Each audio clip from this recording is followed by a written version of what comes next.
ચૂંટણી પતી ગઈ, પરિણામો આવી ગયા અને આજે પણ જ્યાં જ્યાં કોંગ્રેસ પક્ષની બહુમતી છે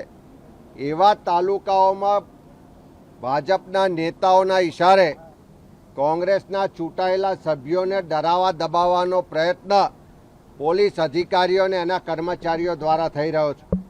ગુજરાતમાં સ્થાનિક સ્વરાજની ચૂંટણી, એના પરિણામો પછી પણ હજુ ઘણા બધા આક્ષેપો અને પ્રતિ આક્ષેપો થઈ રહ્યા છે। આક્ષેપો એ ભારતીય જનતા પાર્ટી માટે છે અને એ વિપક્ષ સતત આક્ષેપો એવા કરી રહ્યા છે કે અમારા નેતાઓને ડરાવવા ધમકાવવામાં આવે છે, જે જીતેલા નેતા છે। ચૂંટણી સમયે પણ આ થયું હતું અને આક્ષેપો માત્ર કોંગ્રેસ દ્વારા નથી કરવામાં આવી રહ્યા। આમ આદમી પાર્ટી પણ આવા આક્ષેપો કરે છે કે અમારા નેતાઓને ડરાવવા ધમકાવવામાં આવે છે, એમના ઉપર હુમલો કરવામાં આવે છે। અત્યારે પરિસ્થિતિ એ છે કે કોંગ્રેસના અધ્યક્ષ જે છે અમિત ચાવડા એ પોલીસ વડાને મળવા માટે ગાંધીનગર પહોંચ્યા હતા। પોલીસ વડાને મળી અને આવેદનપત્ર આપ્યું છે અને કહ્યું છે કે ઘણા બધા પોલીસ કર્મચારીઓ એવા હતા કે જે પરિણામ પછી કોઈ પક્ષ માટે કામ કરતા હોય એવી રીતના અમારા કાર્યકર્તાઓને ડરાવી ધમકાવી રહ્યા હતા। એ દ્વારકાનો કિસ્સો હોય એટલે કે કાર્યકર્તાઓનું જે રિઝોર્ટ પોલિટિક્સ ચાલતું હતું ત્યારે ઘણા બધા કોંગ્રેસના કાર્યકર્તાઓ દ્વારકા ગયા હતા અને ત્યાં પછી પોલીસે એમને હેરાન કર્યા હોય કે બીજા અનેક જિલ્લાઓમાંથી એવા સમાચાર સામે આવ્યા હતા।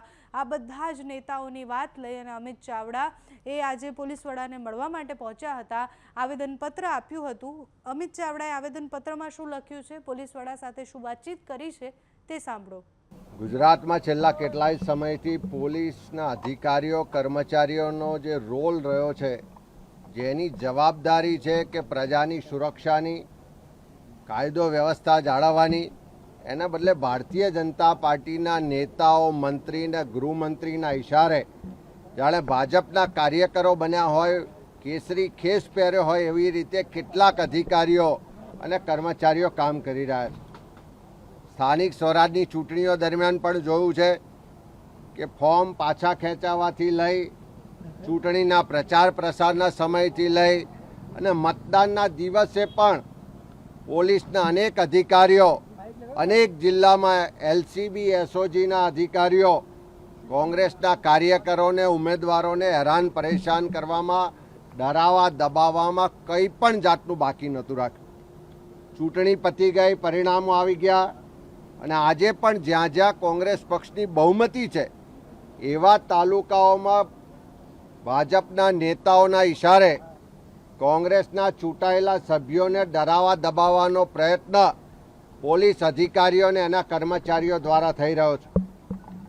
એ દ્વારકા જિલ્લામાં એલસીબી ને એની ટીમ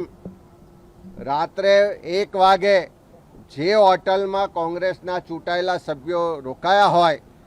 એ હોટલના દરવાજા ખોલાવે, જે રૂમોમાં મહિલા સભ્યો રોકાયા હોય એ રૂમોની ચાવી, ડુપ્લિકેટ ચાવી મેળવીને રૂમોને જબરજસ્તી ખોલીને ડરાવવા ધમકાવવામાં આવે। એ જ રીતે તાપી જિલ્લામાં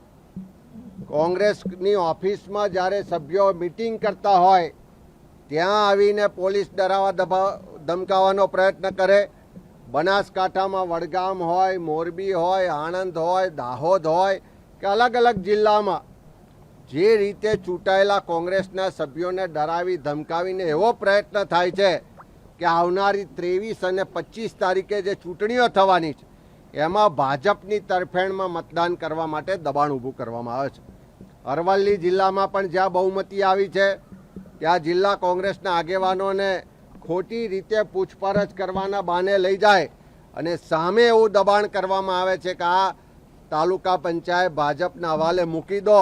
તો તમારી પર કેસ નહીં થાય, નહીં તો તમને ખોટા કેસોમાં ભરાવીને કાર્યવાહી કરીશું। આજે ડીજીપીને પણ વાત કરી છે કે થોડા દિવસ પહેલાં વડોદરાના અમારા ચૂંટાયેલા કોર્પોરેટર આશીષ જોશી,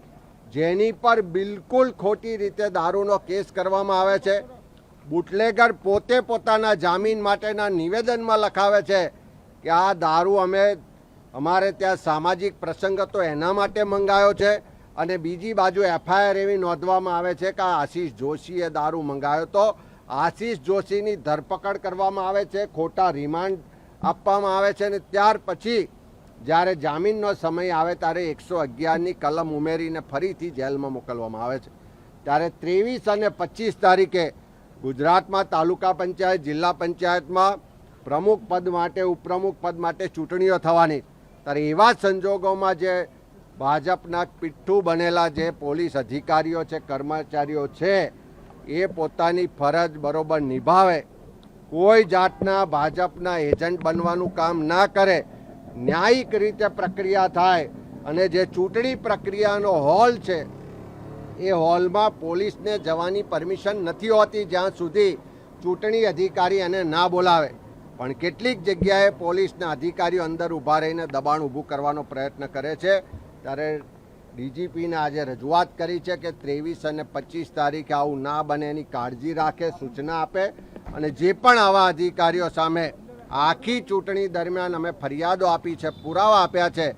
એની સામે ઇન્ક્વાયરી કરીને કડક કાર્યવાહી કરવાની માંગ કરી છે.